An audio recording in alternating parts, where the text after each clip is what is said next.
Olá, está começando o Direitos Sem Fronteiras.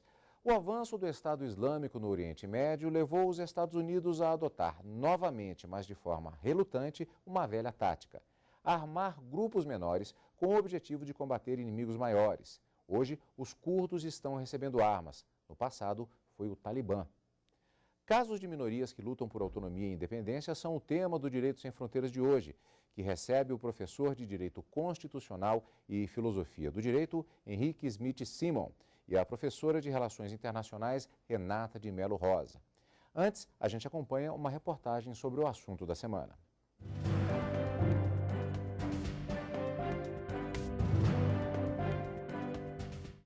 O poder do Estado Islâmico é evidente. Além de já dominar grande parte da Síria e do Iraque, o grupo terrorista segue na tentativa de conquistar mais território. Desta vez, o foco é a fronteira entre a Síria e a Turquia, mais especificamente a cidade de Kobani, onde se deparou com uma resistência.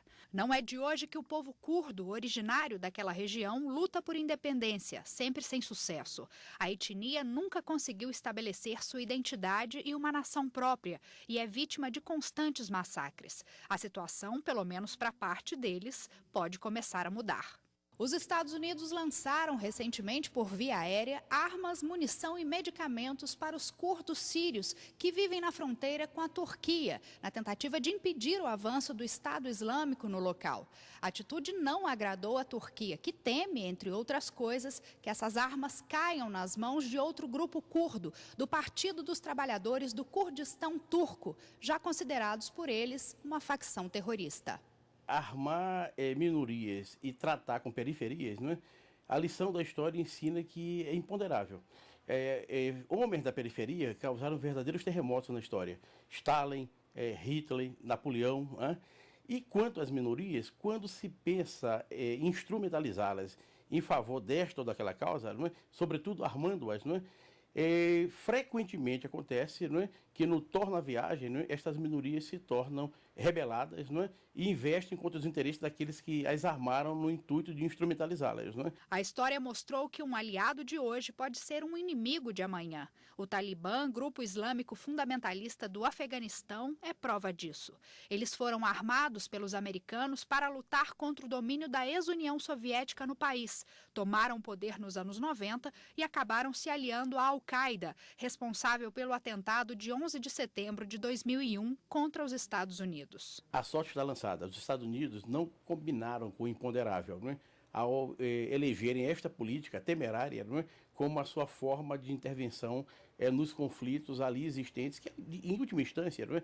Foram fomentados pelos Estados Unidos. No intuito de derrubar Assad, não é? Eles armaram minorias que não administram. Não é?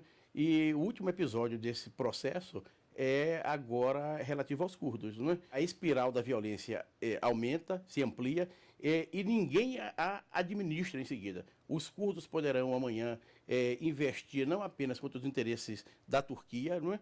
Mas contra os interesses políticos e econômicos dos Estados Unidos naquela região do mundo, sem dúvida nenhuma.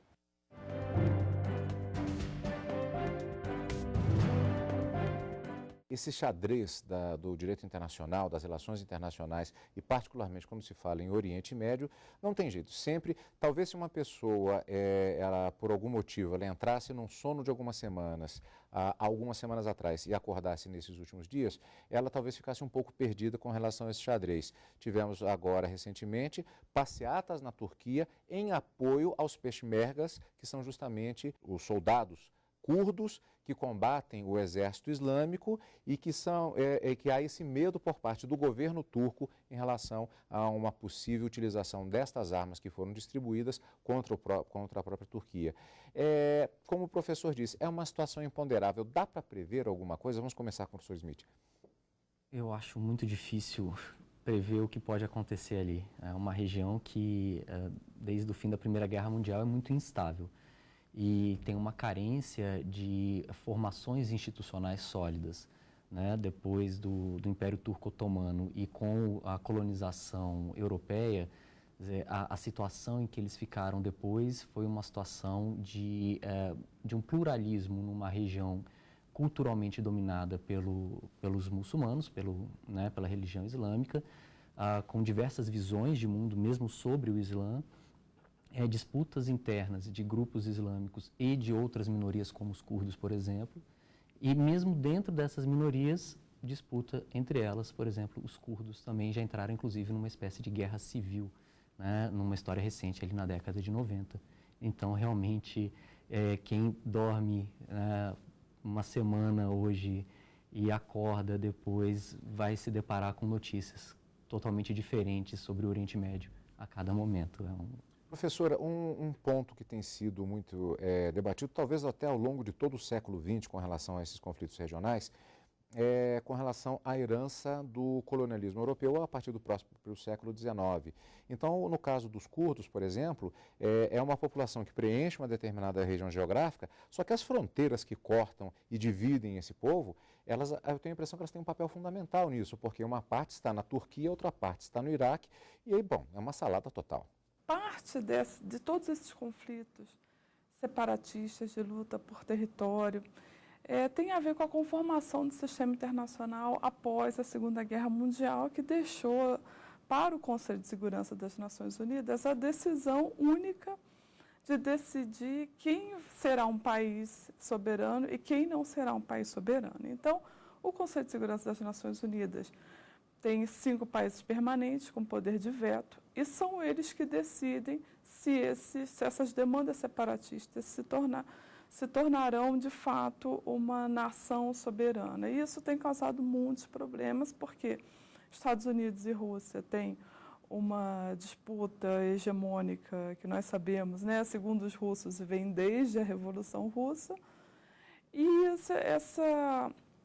essa rivalidade vem aumentando. Então, é muito difícil conseguir um consenso em relação a essas demandas separatistas. O que seria ideal era que o Conselho de Segurança trabalhasse a favor dos povos. Então, se um povo diz que esse território, de acordo com essas características, me pertence, culturalmente é importante esse reconhecimento, mas na prática não acontece desse jeito, porque existem muitos interesses. A professora falou justamente desse papel das grandes potências, e aí eu perguntaria, porque há um certo clima de déjà vu no ar, por conta exatamente de quando ouvimos falar de Rússia e Estados Unidos. Embora a questão venha desde muito antes da Guerra Fria, já da própria, segundo a visão apresentada pelos próprios russos desde a Revolução de 1917, mas essa questão da disputa, tem briga aqui, a gente vai entrar, isso lembra muito o clima da Guerra Fria. Quando a União Soviética se desfez, em 1991, a gente chama de um consenso da década de 90, a Rússia quis mudar, quis ser uma nova Rússia, decidiu não mais vetar no Conselho de Segurança e decidiu colaborar com o sistema internacional. Isso funcionou mais ou menos até 2011, quando acontece o veto da Rússia à Síria. Então, essa região tem tudo a ver com esse jogo de poder, porque a Rússia decidiu vetar uma intervenção internacional, uma intervenção da ONU na Síria, exatamente para evitar a influência dos Estados Unidos na Ásia. A Ásia é o continente geopolítico controlado pela China e pela Rússia, isso é inegável, e a Ásia é o sonho dos Estados Unidos. Os Estados Unidos sonham em controlar a Ásia, e qualquer parte da Ásia para os Estados Unidos já é satisfatória. A guerra do Vietnã, o Afeganistão, o controle que os Estados Unidos têm sobre o Japão, sobre a Coreia do Sul. Quando falamos a respeito desse fantasma, nós vimos na reportagem esse fantasma do será que a gente pode atuar dessa forma aqui em relação ao Talibã. Mas o fantasma desse possível erro, ele antecede talvez um dos momentos mais simbólicos exatamente com relação ao Vietnã. Inclusive, há um livro que foi muito citado há algumas décadas, que era A Marcha da Insensatez, da historiadora norte-americana Barbara W. Tuchman, que falava a respeito da situação de se verificar que um determinado momento e local é um atoleiro e ainda assim entrar-se com toda a pompa e circunstância para um desastre. E o Vietnã foi apontado muitas vezes nesse sentido. Toda vez isso volta, isso aconteceu com relação ao Talibã e volta agora. A possibilidade de um cálculo errado, sob a pressão da própria opinião pública, como acontece no caso dos Estados Unidos, isso também, eu insisto na pergunta da mesma forma, isso é um revival, isso ainda há uma certa sensação de déjà vu, especificamente com relação a esse tipo de situação? Eu vou concordar aqui com a linha da professora Renata, no sentido de que não é exatamente um déjà vu, mas ele é uma circunstância dessa situação não resolvida do pós-Guerra Fria. Eu acrescentaria aqui alguns elementos de controle local, de estabilidade local, por exemplo, o papel do Irã, né, que tenta reviver uma grandeza nacional, recuperando a ideia da Pérsia, de um espírito persa, e recuperar a sua influência e o seu reconhecimento como potência internacional. Juntando uma situação de posição estratégica de comércio internacional, ali o exemplo claro é o petróleo, né, faz com que a região seja uma região muito delicada, em que vários interesses estejam ali ao mesmo tempo. Interesses locais, né, interesses de identidade, interesses comerciais, e junto a isso essa posição dos Estados Unidos de querer ter, né, um controle maior daquele pedaço da Ásia ali. Junto a isso a dificuldade de conhecimento das peculiaridades locais. Uma das questões é com relação à preocupação da Turquia, quem são os curdos que vão receber essas armas. Porque nós falamos de curdos em geral, a imprensa tem falado isso, mas a Turquia não quer que os curdos do PKK, né, do Partido Curdo Trabalhador, receba essas armas. Ao mesmo tempo, a Turquia acabou de autorizar a passagem de curdos iraquianos para combater ali na fronteira, ali na fronteira da Turquia. Essa passagem foi autorizada. No entanto, dentro dos curdos do Iraque há uma divisão de dois partidos. Um é mais próximo do PKK que o outro. Então, toda essa confusão gera dificuldade, não só das grandes potências, mas de compreensão de quem deve ser apoiado exatamente. E sem contar ainda a questão logística, né? Porque soltaram as armas, algumas armas também, numa determinada região e, segundo se noticiou, uma parte dessas armas teria caído do lado errado e parado exatamente nas mãos do Exército Islâmico. Questões muito complexas, nós continuamos o nosso programa Direitos Sem Fronteiras fazendo uma abordagem a respeito desse tema. Nós vamos para um rápido intervalo e daqui a pouco voltamos para falar mais sobre as minorias que lutam por autonomia e independência. Fizemos um balanço geral em relação a essa situação da região e vamos saber um pouco mais a respeito destas minorias logo depois do intervalo e como isso repercute em relação a esse contexto internacional. Daqui a pouquinho, não saia daí. Vem aí o 3º Congresso Brasileiro de Direito e Saúde, que vai debater o tema O Sistema de Saúde Brasileiro, de 10 a 12 de dezembro, em Fortaleza, no Ceará. Informações e inscrições no site www.congressodireitoesaude.com.br.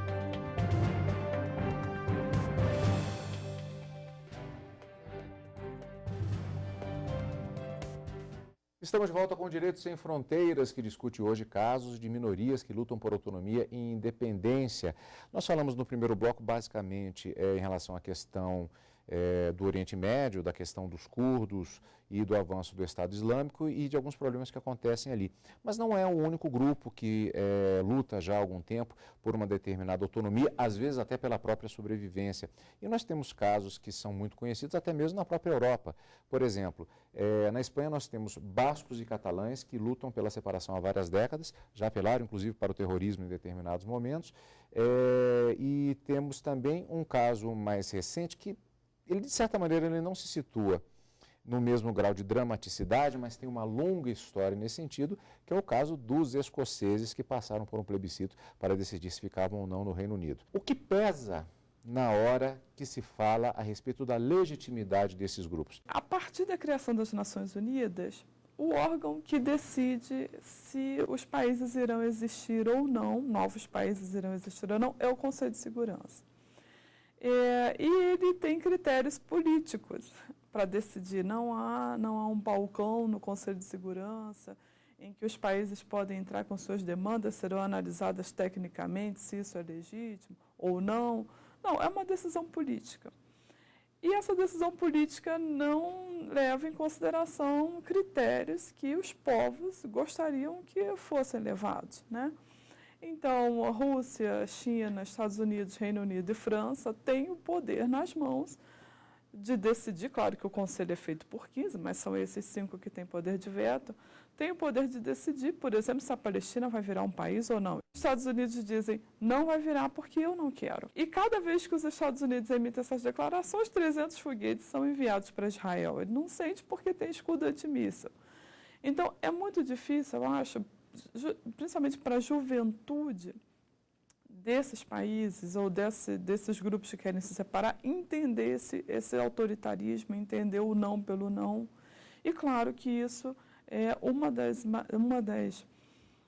toda essa concentração de poder leva, claro, que os grupos políticos instrumentalizam os jovens para o terrorismo. Na impossibilidade de nós existirmos, nós vamos querer chamar a atenção de alguma maneira e da maneira mais cruel. Eu acho que uma dificuldade que a gente tem para pensar em termos jurídicos é essa noção muito forte que a gente ainda carrega ali, criada no século XIX, de Estado-nação soberana. Então, esse conjunto de formações, né, demandas de independência, separatismo, autonomia, elas vêm de um processo que é típico dessa transição do século XIX para o século XX. Então, ao mesmo tempo que elas surgem em estados já consolidados, e esses estados não querem perder a sua soberania e a sua capacidade territorial, porque isso tem a ver com a sua capacidade bélica, com a sua capacidade produtiva, com uma afirmação de poder regional ou global, mas uma afirmação de poder. E, ao mesmo tempo, esses grupos que querem sua autonomia continuam numa lógica de identidade, uma identidade que, se a gente pegar o processo sociológico anterior ao século XIX, não é a mesma identidade de ação social, mas uma identidade imaginada, uma identidade que eu imagino compartilhar com alguém, e isso cria diferenças, que foi típica ali da colonização europeia, né, o resultado da colonização europeia ali do século XIX, começo do século XX. Então, eu acho que esses fatores, junto com os interesses das potências ainda, né, europeias, os Estados Unidos, Rússia e China, eles geram esses conflitos locais, em que o jogo de interesses, junto com a dificuldade de pensar alternativas a unidades nacionais, faz com que não se tenha um acordo. O professor fez uma observação justamente sobre um ponto de vista ocidental e, no caso, marcadamente, em termos de modelo, em relação ao próprio século XIX. No caso do Iraque, por exemplo, nós tivemos, não só do Iraque, mas assim, todo esse período, particularmente do final do século XX, início do século XXI, diversas visões relacionadas a esse modo de ver ocidental. Por exemplo, a implantação de um processo democrático, às vezes sem perceber qual é a realidade política de uma determinada localidade. Isso teria influenciado no próprio Iraque na medida em que criou-se um governo sobre o qual havia determinada expectativa, e a questão religiosa sunita-xiita acabou incidindo também nesse modelo. Esse não tem sido um erro permanente na região, esse ponto de vista, e que atrapalha a visão em relação até os grupos menores? Mais do que uma questão de uma visão geral ocidental, por exemplo, a questão da democracia, até porque a democracia, ela é, no discurso ocidental, um valor, mas nos interesses ela é sempre deixada de lado. Então, por exemplo, os Estados Unidos não deixam de ser aliados da Arábia Saudita, que não está nem perto de uma democracia. Né? E outros apoios que nós vemos na África, no Oriente Médio, na Ásia, de regimes autoritários. Então, isso tem muito a ver com realmente uma posição de interesse. E aí, nesse caso, me parece que a questão da formação dos estados, a influência ocidental nos estados, ela está ligada com a identificação de grupos de apoio. Então, eu vejo isso, por exemplo, na relação ali do Oriente Médio ou da Europa Oriental, alguns locais da África, ou seja, nesses momentos de desestruturação das instituições que formam o nosso modelo de Estado, há uma tentativa de identificar quem seria mais próximo para manter uma relação de interesse estratégico. Esses grupos, eles tendem a receber o apoio dos países que verificam esse interesse. E aí eles são armados, eles são preparados para fazer exatamente a disputa local de poder. Qual o papel da Europa em relação a isso, particularmente considerando-se alguns elementos? Primeiro, o fato de que a Europa, ela é a Europa, já não se fala mais tanto, embora às vezes é um pouco aos trancos e barrancos, em Itália, em Alemanha, etc., mas assim, tenta-se adotar um discurso único. E, ao mesmo tempo, em um tempo de globalização, nós temos até uma tentativa, eu diria, de mistura das próprias populações. Se você chega na França hoje, apesar de todos os preconceitos que existem, mas ainda assim existe uma população significativa, vinda inclusive dos próprios países árabes. Falamos agora há pouco a respeito dos bascos e catalães. E também temos um fato que parece que ficou na história, que eu colocaria no meio dessa pergunta agora, que é o antigo conflito da Irlanda, o conflito religioso da Irlanda, e que aparentemente ficou no passado, depois que o IRA entregou as armas em 2005. Nesse contexto, como é que funciona, como fica a Europa em relação a essa situação que nós temos atualmente em relação a esses grupos? O posicionamento da Europa fica muito a reboque do posicionamento dos Estados Unidos. Então, quando o Obama fez o pronunciamento público de que iria fazer uma ofensiva ao Estado Islâmico, nos 2 primeiros dias ele ficou sozinho. E a adesão veio pouco a pouco, com países ligados ao Reino Unido, como a Austrália. Os outros foram chegando timidamente, mas do próprio Canadá, né? E os outros foram chegando, mas formaram realmente uma coalizão. Claro, eles têm dúvidas metodológicas em relação à forma como os Estados Unidos estão encabeçando essa ofensiva, é realmente muito perigoso e totalmente sem controle.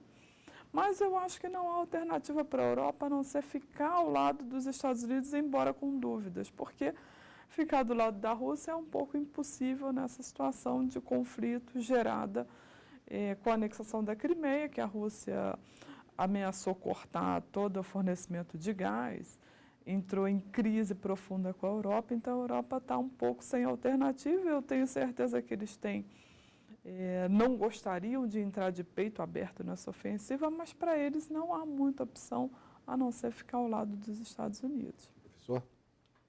Eu concordo com a professora Renata. Eu acho que a Europa está numa encruzilhada. A Europa se vê na posição de ter que apoiar os Estados Unidos, tem relações históricas, relações de confiança, relações comerciais, relações militares, né? E, ao mesmo tempo, a Europa vive esse problema internamente.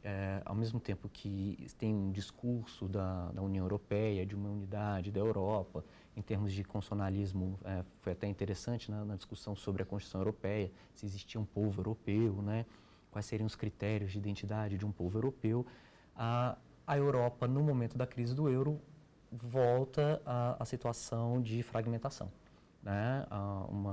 Um crescimento da extrema-direita europeia, discursos nacionalistas, de identidades locais, uma recusa aí dessa internacionalização, né, de direitos, um recrudescimento dos estrangeiros, né, do tratamento dos estrangeiros em território europeu, vistos como estranhos, como pessoas que não fazem parte daquela cultura.